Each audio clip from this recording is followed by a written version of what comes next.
Hi guys, welcome back to my channel. In this video I'm going to show you how you can get the visual intelligence in your any iPhone. So this is my iPhone XR model here. I have converted it into the 14 Pro. I'll show you how you can get the uh, image intelligence or visual intelligence in your iPhone. So how this works, let me show you. I'll click twice at the back of my phone and my phone will open the visual intelligence option here and I can search anything there, right? You guys can see here I can search anything. So how cool is this? How easy is this? How you can do that? First of all, let me show you again how this works.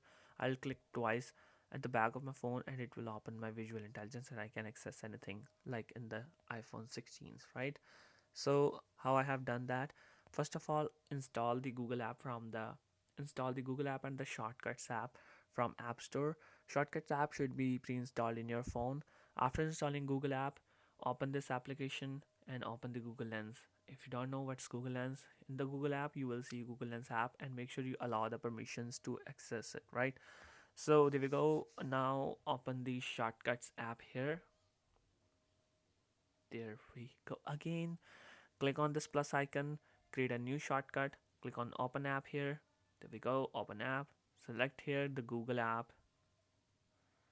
As we have selected, now we are good to go. So make sure you remember the name of your shortcut. Click on this one. Now jump to iPhone settings here.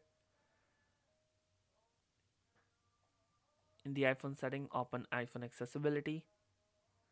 Swipe up to touch section. Swipe up all the way down. Back tap, double tap. Now swipe up to shortcuts. Now in the shortcuts, your shortcut name is Open App.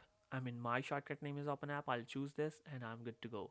So whenever I'm clicking twice at the back of my phone will open Google Lens and it's exactly like the Apple AI because Apple AI is working with Google and ChatGPT. So we are using Google to use this feature. How's this? Do let me in the comment section. Thanks for watching. Thank you so much, guys.